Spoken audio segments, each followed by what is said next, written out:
İran-İsrail gerilimi ve Amerikan donanmasının zafiyeti.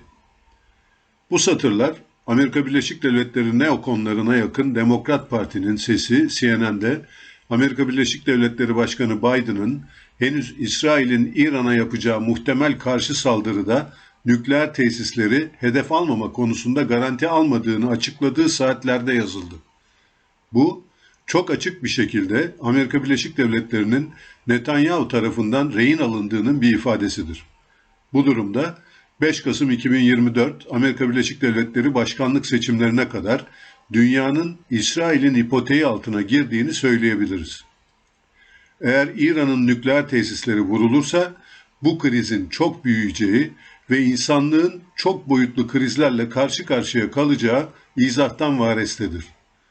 Bu durumun Amerika Birleşik Devletleri'nin çöküşünü Roma İmparatorluğu'nun çöküşünden daha hızlı şekle sokacağını söylemek mümkündür. İran'ın seçilmiş hedeflere 1 Ekim saldırısı. İran'ın İsrail'e karşı 14 Nisan 2024 tarihindeki 300 civarında füze ve drone saldırısından sonra 1 Ekim 2024 tarihinde 180 balistik füzeyle gerçekleşen ikinci saldırısı, İsrail'in hava savunma sisteminin ciddi açıklarını yeniden ortaya çıkardı. Bu saldırıda stratejik Nevatim ve Hatzerim hava üslerinin vurulması önemliydi. Bugün için İsrail, Amerika Birleşik Devletleri destekli kademeli bir hava savunma sistemine sahip. Demir Kubbe alçak irtifa hava savunma sistemi, Davud'un sapanı orta yüksek irtifa balistik füze savunma sistemi ile Erol 2-3 yüksek irtifa balistik füze savunma sistemi merkezi komuta kontrol sistemine bağlı olarak çalışıyor. Bu sisteme Amerikan Patriot ve TAJAD sistemleriyle Necef Çölü, Keren'de ve Kürecik Malatya'da bulunan yüksek hassasiyet ve menzile sahip X-band radarları da destek sağlıyor. Amerika Birleşik Devletleri donanması ve İsrail hava savunması. Pentagon 14 Nisan saldırısında 81 SİHA ve 6 balistik füzenin Amerikan hava savunma gayretleriyle düşürüldüğünü ilan etmişti. 1 Ekim saldırısı sonrasında Pentagon, 180 adet füzenin bir düzinesinin Akdeniz'de bulunan 3 Amerikan muhribinden ikisi tarafından USS Barkley ve USS Cole düşürüldüğünü açıkladı. Arleigh Burke sınıfı SM-3 yüksek irtifa balistik füze savunma sistemine sahip bu gemilerden 4 adedi Amerika Birleşik Devletleri'nin İspanya Cadiz Rota'da bulunan deniz üstünde sürekli olarak konuşlu. Bu gemiler dinamik görevlendirme ile Amerika Birleşik Devletleri müttefik ve dostlarına yönelik balistik füze tehdidi arttığında kriz bölgesine intikale geçiyor. Gerektiğinde Doğu Akdeniz'de görev yapan söz konusu gemiler, atmosfer dışında önleme yapabilmelerine yönelik tespit ve izleme bilgilerini Malatya Kürecik'te ve Necef Çölü Keren'de bulunan Amerikan X-band radarlarından alıyorlar. NATO balistik füze savunma sistemine bağlı söz konusu gemilerin Aegis komuta kontrol sisteminin Avrupa ve Akdeniz havzasında ana bilgi girişlerinden ve yan söyleme Crostel istasyonlarından birisi de Malatya'daki Kürecik radarıdır. Ülkemize bu radar NATO anlaşması üzerinden getirilmiştir. Ancak tamamen Amerikan malıdır ve Türkiye'nin işletimine yönelik hiçbir tasarrufu yoktur. Doğu Akdeniz'de görev yapan Amerikan Aegis muhripleriyle online çalışırlar. Bu bilgiler sayesinde İsrail'e yönelik İran füzelerini erken safhada düşürme olanağı bulunur. O nedenle bir yandan İsrail'in hedefinde Türkiye vardır demek ve diğer yandan Kürecik'te Amerikalıların X-band radar üzerinden İsrail'i koruyan Amerikan savaş gemilerine bilgi aktarımı yapmak çok çelişkili, hatta oksimoron bir durumdur. İsrail'e Amerikan donanma desteğinin azalması. 1 Ekim saldırısında Amerika Birleşik Devletleri'nin 14 Nisan saldırısına nazaran İsrail'in desteğine kabaca %50'den daha az sayıda gemiyle yardım ettiğini görüyoruz. En önemlisi 1 Ekim saldırıları olurken Akdeniz'de Amerikan uçak gemisi darbe grubu yoktu. USS Truman uçak gemisi darbe grubu ancak 3 Ekim 2024 sabahı Cebeli Tarık'tan Akdeniz'e giriş yaptı. Bu grupta da İsrail hava savunmasına destek olabilecek Aegis sınıfı bir kruvazör ve Arleigh Burke sınıfı 2 muhrip bulunuyor. Diğer yandan Pasifik harekat alanında olması gereken ve İsrail için bölgeye sevk edilen USS Abraham Lincoln uçak gemisi darbe grubu ise 1 Ekim saldırısı sırasında Arap Denizi'nde bulunuyordu. Bu grubun İsrail'e yönelik hava saldırılarını önlemekten daha çok İran'ın caydırılması amacıyla Basra Körfezi girişinde tutulması Amerikan karar vericilerinin bir tercihidir. Ancak dikkat çeken İsrail'in savunulmasına destek için gönderilen Amerikan gemi sayısının azlığıdır. İran'ın İsrail'e saldırı yapacağı Hamas lideri Haniye suikastından sonra bekleniyordu. Geçen hafta Lübnanlı Şii lider Nasrallah'ın öldürülmesi bu olasılığı arttırmıştı. Ancak Amerikan savaş gemisi sayısında bir değişiklik olmadı. USS Truman uçak gemisi darbe grubunun Doğu Akdeniz'e varışı ancak bu satırlar okunurken, yani 1 Ekim saldırılarından 5 gün sonra gerçekleşecek. Hatırlatalım, Amerika Birleşik Devletleri'nin İsrail'e askeri destek ve yardım konusunda gemi sayısı rekoru 1973 Yom Kipur Savaşı'nda yaşanmıştı. Amerika Birleşik Devletleri 1973 Arap-İsrail Savaşı'nda Doğu Akdeniz'de 60 gemiyle varlık göstermişti. Amerikan deniz gücü zafiyet içinde. Amerika Birleşik Devletleri'nin 1 Ekim İran saldırısında Doğu Akdeniz'de hava savunma yeteneğine sahip sadece 3 Aegis sınıfı Arleigh Burke muharip bulundurması stratejik bir tercihten ziyade donanmasının içinde bulunduğu zafiyetten kaynaklanıyor. 1 Ekim saldırısından bir gün önce 30 Eylül itibariyle Amerika Birleşik Devletleri donanmasının muharebe gücü 237 muharip gemi ve 60 yardımcı gemi olmak üzere toplam 297 gemiydi. Bu gemilerden 76 muharip ve 30 yardımcı gemi, toplamda 106 gemi, bağlama limanlarından uzakta bulunan gemi statüsündeydi. Ancak söz konusu 106 gemi içinde 71 gemi seyir halindeydi. Amerika Birleşik Devletleri kaynakları bu gemilerin kaçının donanmanın muharip unsuru, kaçının yardımcı gemi olduğunu belirtmiyor. Kaba bir tahminle 55 geminin muharip, 16 geminin yardımcı gemi olduğunu kabul edersek, Akdeniz'de 1 Ekim saldırısı olurken neden sadece 3 Aegis sınıfı muhrip bulunduğunu anlarız. Toplamda 295 gemiden 106 geminin görevlendirilmiş olması, gerçekte gemilerin harbe hazırlık durumunun da ne kadar düşük olduğunun bir göstergesidir. Geri kalan gemilerin harbe hazırlık seviyesini yükseltmenin yıllar alacağı, gerçeğinin yanında seferberlikte kullanılacak Amerikan rezerv filolarında tutulan savaş gemilerinin ortalama olarak 40 yaşın üstünde ve kötü durumda olduklarını hatırlatalım. Amerikan Deniz Kuvvetleri Komutanı'nın hasar kontrol projesi. Amerika Birleşik Devletleri Deniz Kuvvetleri Komutanı Oramiral Liza Franchetti, bir yıllık kuvvet komutanlığı dönemi sonunda 2024 Eylül ayında Navplan 24 başlıklı bir yol haritası hazırladı. Bu rapor, Amerika Birleşik Devletleri Deniz Gücü'nün nedenli zor bir dönem içinde olduğunu en üst düzeydeki yöneticisi tarafından özetliyor.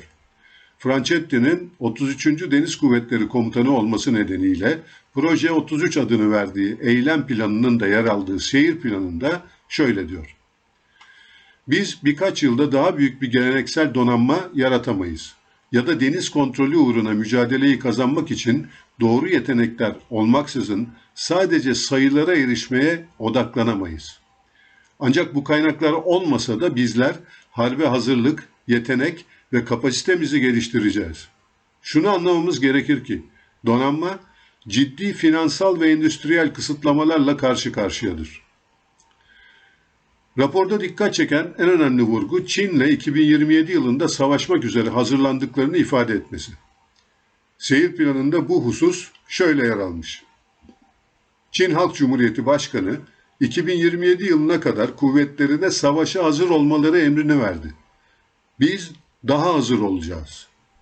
Son derece çocukça bir ifadeyle daha fazla hazır olacaklarını söyleyen Franchetti daha sonra ilave etmiş. Çin Halk Cumhuriyeti savunma sanayi şu an donanmanın emrinde bulunan dünyanın en büyük gemi inşa altyapısı ile savaş durumuna geçmiş haldedir. Ancak Amerika Birleşik Devletleri Deniz Kuvvetleri Komutanı'nın böylesine önemli bir dokümanda devlet başkanı Xi Jinping'in söylemine odaklanması ciddi bir zafiyet örneğidir. 1945'ten bu yana okyanus ve denizlere hakim olduğunu iddia eden bir deniz gücü, rakibinin savaş zamanını seçme inisiyatifi almasını kabul edebiliyor. O zaman soralım. Örneğin, İran, Amerika Birleşik Devletleri savaşı başlarsa ve Çin 2027'den önce savaşa karar verirse ne olacak? Savaşa hazırlık seviyesini yükseltme sorunu. Dokümanda dikkat çeken diğer bir konu, mevcut gücün %80 harbi hazırlık seviyesine çıkarılmasının hedef olarak belirlenmiş olmasıdır. Bunun anlamı şudur. Günümüzde mevcut 297 geminin 106 adedi görevlendirilmiş durumda ise harbe hazırlık seviyesi %35 civarındadır.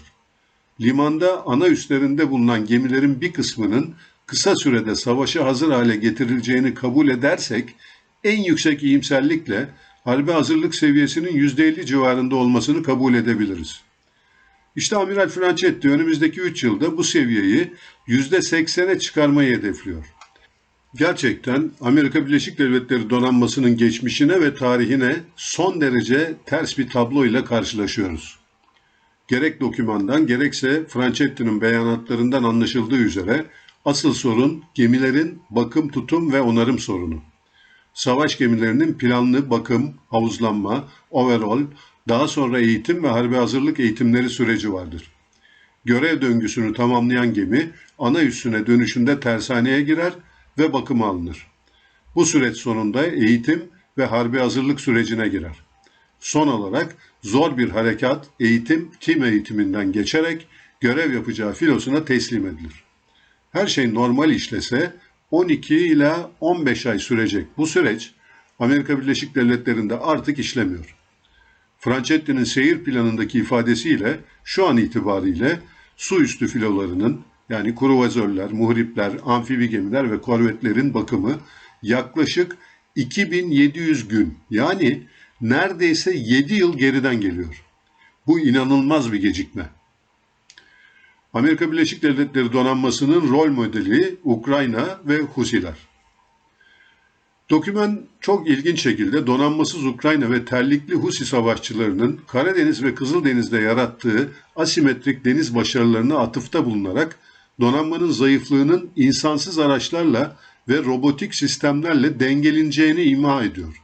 Rapor, Pasifik'te Çin'le 2027'de yaşanacak bir çatışmaya hazırlanmak için Pentagon'un Tayvan'ı aşan bir işgali sekteye uğratacak düşük maliyetli, ölümcül hava ve satış sistemlerini yaratmak için yeni bir insansız sistem sınıfına vurgu yapıyor. Ancak Amerika Birleşik Devletleri'nin bir okyanus devleti olduğu ve ana kıtalarından ilgi ve çıkar alanlarına intikal için okyanusta seyir yapabilecek büyük tonajlı platformlara ihtiyaç duyacaklarından bahsetmiyor. Örneğin Amerikan deniz gücünün temeli üslere ve bu üslerin savaş zamanı desteklenmesine bağlı. Ancak bu şekilde uzak alanlardaki savaş gemileri yakıt, cephane ve personel desteği temin edebilir. Bu desteğin de ana vatanda yaratılması gerekir. Ancak ana vatandan bu üslere lojistik destek nasıl sağlanacak? Amerikan ticaret filosu yetersiz. Kendi bayraklarını taşıyan sadece 200 gemileri var. Amerika Birleşik Devletleri'nin yardımcı gemiler filosu, askeri deniz lojistik destek komutanlığının olanakları da çok kısıtlı. 19 adet açık deniz lojistik destek ve denizde akaryakıt ikmal tankeri, 14 adet cephane nakliye, 15 adet askeri malzeme nakliye gemisi, 21 adet deniz aşırı üslerde önceden konuşlu yığınaklanma malzeme gemisine ve 60 civarında yabancı bayraklı kiralanmış gemilere sahipler. Geçen ay bunların 17 adedi personel eksikliğinden rezerv konuma çekildi. Geri kalanların yarısı zaten harekata hazır değil. Bu filo bırakalım müttefikleri kendi ihtiyaçlarına dahi yetmiyor. Bu sayıların Çin ve Rusya ile Atlantik, Avrupa ve Asya Pasifik cephelerinde iki cepheli bir savaşta son derece yetersiz kalacağı açıktır. Sadece bir mekanize tümenin harp araçları 100.000 tonun üzerindedir. NATO'nun soğuk savaş planlarına göre Avrupa'daki bir savaşta daha ilk aylarda bütünleme ikmali için Amerika Birleşik Devletleri'nden takviye edilmesi gereken yük miktarı 25 milyon ton civarındaydı. Askeri harekat ihtiyacı petrol ürünleri ise 100 milyon varildi. Şimdi bu tabloya mesafelerin çok daha uzak olduğu Pasifik harekat alanını ekleyelim. Karşımıza korkunç zor bir tablo çıkıyor. Zira Pasifik'te Japonya, Avustralya ve Güney Kore gibi en önemli Amerika Birleşik Devletleri müttefiklerinin petrolü yok. En azından yakıtta Amerika Birleşik Devletleri'ne bağımlılar. Bu duruma Avrupa'da Rusya ile devam edecek savaşı ekleyelim. Pasifik ve Atlantik'te aylarca sürecek deniz ulaştırma köprüsü ve dolayısıyla bu konvoyların 3 boyutlu tehdide karşı korunması ihtiyacını saymıyorum bile. Okyanus geçişlerinde 11 adet nükleer uçak gemisi hariç her geminin birkaç defa denizde yakıt ikmali yapma ihtiyacı var. Ancak yeterli gemileri yok. Deniz Lojistik Destek Komutanlığı gemilerinin de kendilerini savunacak su üstü veya hava savunma sistemleri yok. Bu şartlarda yarın Çin'le savaş çıksa Pasifik cephesi nasıl desteklenecek belli değil. Amerikan deniz gücü kronik boyutta yetersiz. 2023 Haziran ayında Amerikan Kongresi 381 gemilik donanma hedefini onaylamıştı. Ayrıca 2053 yılına kadar 397 gemiye sahip olmak hedefleniyor. Ancak bugün söz konusu 381 gemi hedefini 2030 yılına kadar tamamlayabilmek için %20 bütçe artışına ihtiyaç var ki bugünün borç stok yükü altında bu artışı sağlamak mümkün değil. Günümüzde Amerikan deniz gücünün omurgası nükleer uçak gemileriyle balistik füze denizaltıları, dışında kalan nükleer takatli saldırı denizaltıları. Ancak bugün için denizaltıların %40'a yakını onarımda ve onarımda yaşanan gecikmeler devasa boyutlarda. Uçak gemilerinin kıtaya yakın sularda, örneğin Güney veya Doğu Çin denizinde harekat yapması durumunda hipersonik ve balistik füzelerle vurulma olasılığı çok yüksek. Kısacası Amerika Birleşik Devletleri yaklaşmakta olan bir büyük güç çatışmasına hazırlıksız. Çin'le bir çatışma yarın çıksa Amerikan donanmasının kazanma şansı çok düşük. Zira hazır değil. Amerikan deniz gücünü kısa ve orta vadede inşa etmenin ve sürdürmenin lojistik zorlukları inanılmaz boyutlarda. Buna ayrıca mevcut silah ve cephane stoklarını yenileme sorunu eklenirse durumun vahameti ortaya çıkıyor. Amerikan eski donanma bakan müsteşarı Seth Cropsey'e göre Amerika Birleşik Devletleri başta hipersonik seyir ve balistik füzeler ve kısa menzilli gemiye karşı silahlar olmak üzere Hint-Pasifik'te ihtiyaç duyacağı silahların üretimini arttırmazsa Tayvan için bir savaşı haftalar içinde kaybeder. Mevcut durumu ile Amerikan donanması Hint-Pasifik okyanuslarındaki üsleri ve müttefikleriyle okyanus aşırı lojistik destek hattını muhafaza edemez. Soğuk Savaş'ın Amerika Birleşik Devletleri ve Sovyet Sosyalist Cumhuriyetler Birliği dengesiyle bugünün Amerika Birleşik Devletleri-Çin dengesindeki parametreler son derece farklı. Sovyet Sosyalist Cumhuriyetler Birliği Amerika Birleşik Devletleri'ni yenemedi. Zira Amerikan donanmasının 600 gemilik devasa büyüklüğü Sovyetleri kıtaya hapsetti ve zayıflamasına neden oldu. Çin ise bugün denizde ve Amerika Birleşik Devletleri denizcilik gücünden çok daha ileri durumda. Çin gerek coğrafi konumu gerekse donanma gücü ve gemiye karşı füze sayısı açılarından avantaja sahip. Bunu dinamik bir sonuca eriştirmek için şartlar her zamankinden daha fazla lehinde. Amerika Birleşik Devletleri İsrail yüzünden Akdeniz'de ve Basra Körfezi'nde gücünü örseliyor. Çin ise başta Tayvan ve Güney Çin Denizi olmak üzere İsrail-İran krizi devam ettiği sürece kendi jeopolitik çıkarlarını korumak ve geliştirmek için her türlü fırsatı kullanacaktır. Türkiye dersleri. Türkiye'nin 90'lı yıllardan sonra füze ve 2000'li yıllardan sonra insansız hava aracı teknolojilerine yatırım yapması çok isabetli olmuştur. Bu gelişim ivmesi devam etmelidir. Nasıl ki denizaltılar, deniz harekat ortamında askeri hedeflerin ele geçirilmesinde en etkili ve en caydırıcı unsurlar ise balistik ve gezgin füzeler ve silahlı insansız hava araçları yarattıkları çok büyük asimetrik etkiyle Türkiye'nin savunmasında caydırıcı savaş araçlarının başında gelmektedir. 14 Nisan ve 1 Ekim saldırılarından çıkarılacak dersler, Türkiye'nin alan hava savunmasından taktik hava savunma seviyesine her irtifa ve katmanda devam eden milli projelerin hızlandırılmasının gerekliliğini ortaya koymuştur. Hava savunmamız savunma projeleri içinde önceliklendirilerek Yarımada coğrafyamızda başta batıdan ve güneyden olmak üzere her yönden gelecek hava saldırılarına karşı derinliğine savunma sağlayacak tarzda sonuçlandırılmalıdır. Bu kapsamda milli imkanlarla üretilen Hisar ve Siper serisi hava savunma sistemlerimizin süratle tamamlanması, en az denizaltılarımız için Milli Akya torpidosunun seri üretime geçmesi kadar hayati ve elzemdir. Diğer yandan deniz tarafından gelecek füze saldırılarına karşı Anadolu Yarımadası'nın hava savunmasına doğrudan katkı sağlayacak TF-2000 hava savunma muhriplerimizin tedarik sürecinin hızlandırılması gündeme alınmalıdır. Türkiye'nin çatısı maalesef açıktır. Bu büyük bir stratejik zafiyettir. Bu açığı 15 Temmuz 2016 gecesi tüm çıplaklığıyla gördük. İhanet sonrası bu zafiyetin acilen kapatılması için Rusya'dan alınan S-400 bölge hava savunma sistemine içimizdeki mandacıların itirazlarını akılcı bir yaklaşımla izah etmek mümkün değildir. Yerli ve milli mandacılarımızın göremediği ya da görmek istemediği gerçek, kolektif Batı'nın çıkarlarına karşı çıkıldığında Türkiye'ye doğrudan müdahale edileceğidir. Hava savunması zayıf bir Türkiye, Batı'nın baskılarına ve şantajlarına açık olacaktır. O nedenledir ki hava savunmamızın geliştirilmesi hiçbir zaman teşvik edilmemiş, gerekirse NATO yardıma gelir denmiştir. NATO müttefiklerinin Türkiye'nin taleplerinde hava savunma desteği birkaç istisna dışında yakın tarihimizde saklıdır. Büyük hegemon Amerika Birleşik Devletleri, Türkiye'nin taleplerine rağmen hava savunma sistemlerini Türkiye'ye satmamıştır. Satmasını beklemek saflıktır.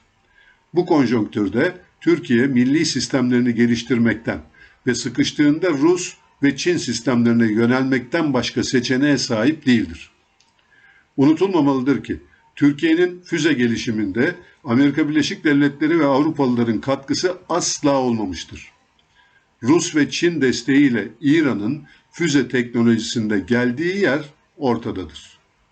Jeopolitik kaderimizi Batı'nın jeopolitiğine hizmet ederek çizemeyiz.